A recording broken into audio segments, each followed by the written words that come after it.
بچه ها، یک از کاروانسرای قدیمی دیگه توی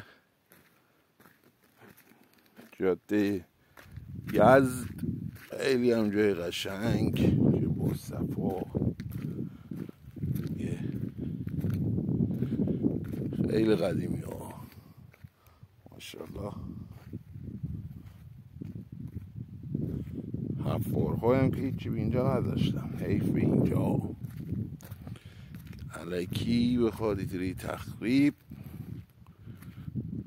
داغون بشه. اینا یعنی اگه اینا رو برسن بهش میدونی چیه؟ عشق میکنی، عشق. نگاه نگاه نگاه،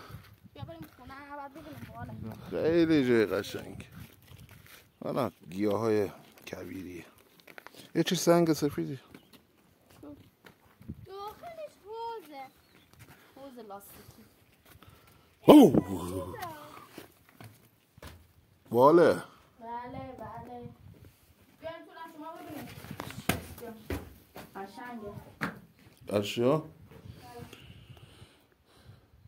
لانه پرنده شده اینجا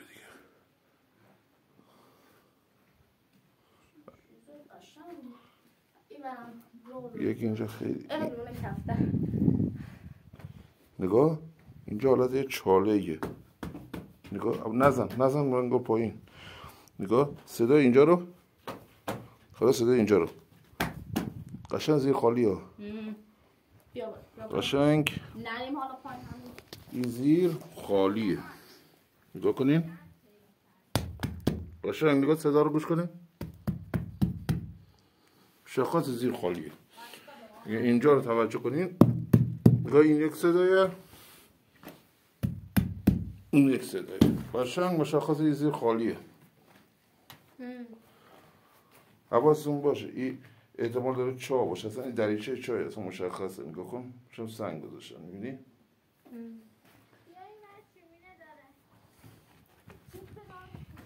جای بسیار قشنگه. حواستون باشه مارپاری نباشه.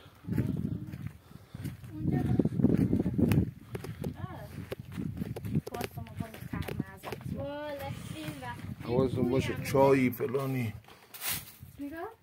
به محل نشه خانه.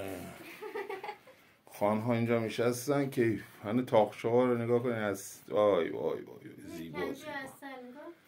و کندو اصل عزیزم مال زنبوره. مال زنبوره دیگه. این یه دریه، این تاقچه ها توش زنبور هم هست. مال زنبوره، فقط اصل نداره.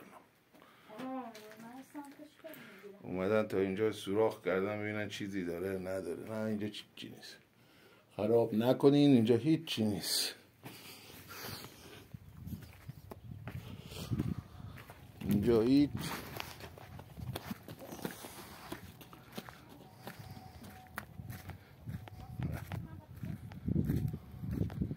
این کوچه پس کوچه هاشون.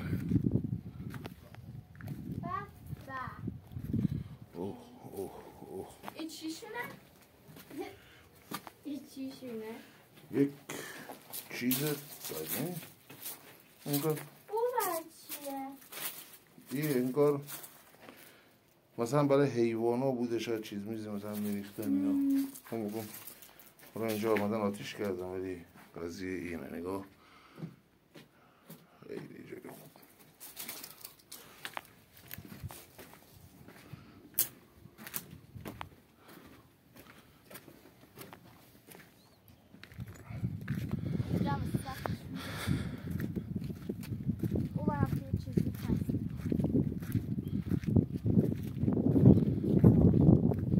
نرو اونجا قدیمیه که وقتی در دل کویر ها نگاه کن، در دل کویر.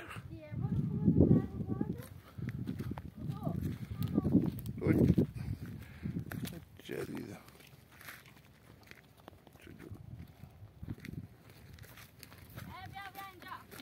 چیه؟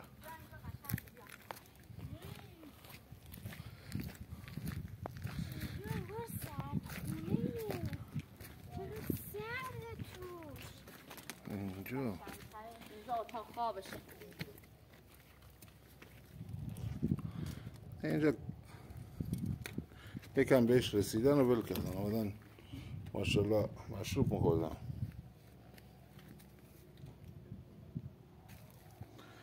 بیشتر دیگه برای گوسفندا استفاده میکنم.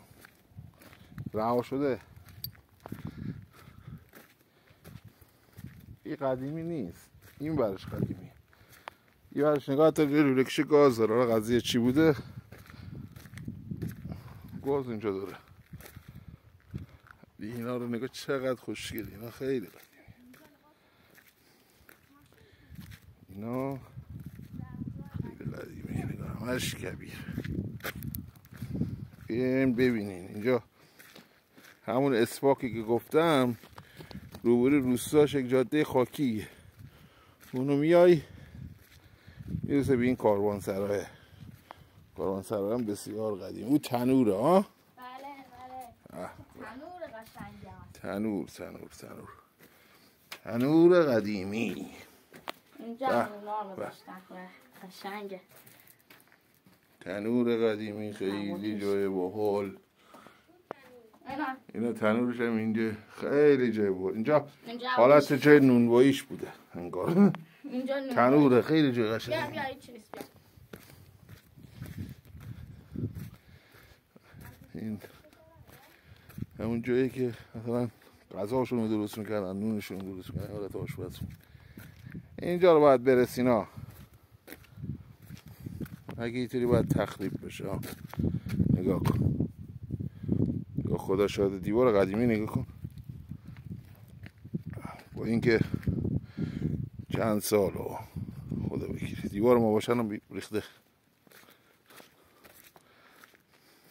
همه خشت، همه گل، ولی همچنان بعضی جاهاش سالمه. برسن این جای قشنگ، اگه برسن. اونم رخش جاده ها میخواد بپیموید ببیند ماجراجویی ها به کجا میخواد برسه. باشین تا جای دیگر. فعلا بچه. پس چی شد؟ به سمت جاده یزد تبع از اینا اومدی روسته به نام اسفاک. داخلش خود روسته کاروانسرایی که از همینجا که یک زوم کوچولو کنم میبینین. خود روسته نگاه کن، یه کاروانسرای تو خود روسته دیده میشه. حالا اینجا یکم فاصلش دوره. بعد روبروی روستایی هم یه جاده خاکی داره که اینطوری میاد میرسه اینجا و این کاروانسرای زیبا هم اینجا تو دل کبیر. خیلی قشنگه. فعلا دوستان خدا نگهدار.